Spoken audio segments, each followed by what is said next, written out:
Hello everybody, I'm comedian Denise Scott and welcome to Denise Asks Awkward Questions with Jean Hales. Today's guest is the Clinical Director of Jean Hales, Dr. Liz Farrell.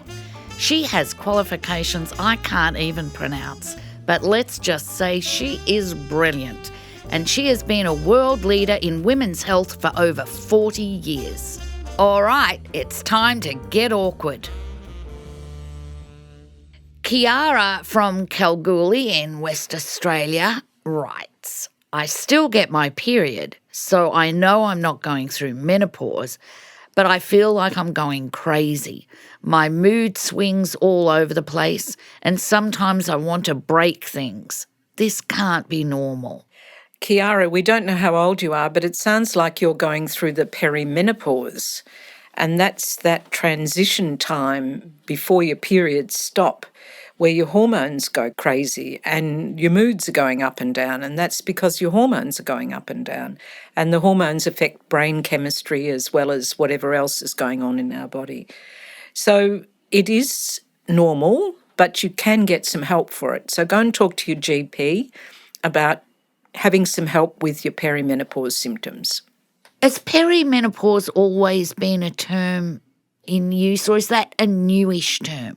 Well, it's been around as long as I've been in the menopause area, and that's since the early 80s. Mm-hmm. But it's now become much more popular and out there in the media, courtesy of a few celebrities like, who's that woman that Rod Stewart's married to? Oh, here we go. I've got a menopausal memory loss at the moment. I can't remember her name. I can see her. Penny Lancaster. That's her. So I think because it's become much more out there, the term is being used a lot more. In medical terms, it means from when the periods start to become irregular till a year after the periods have stopped. Uh-huh. But some women can have regular periods up until their final one, and it depends on whether Kiara fits into that group. But even though if you were having regular periods, Kiara, you've got symptoms of the perimenopause if you're in your mid to late 40s or early 50s.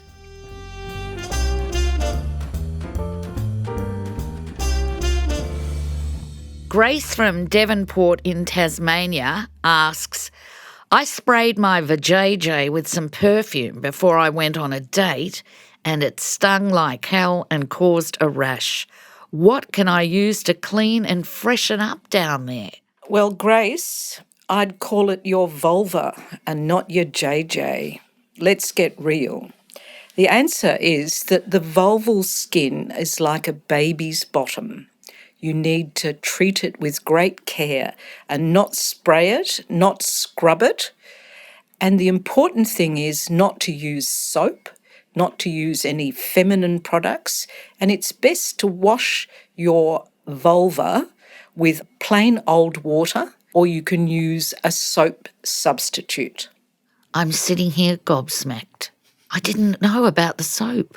So what I suggest, Grace, is that you have a look on the Jean Hales website, because we have a vulval booklet, and in that it has a section on looking after your vulva and what are no-nos. So it talks about using cotton undies, using white toilet paper, no soap, no G-strings, all those things to look after your vulva and how to keep it. It's not about keeping it clean, actually, because it cleans itself. So you don't use any spray on it because it's like a baby's bottom. It is such sensitive skin, beautiful skin.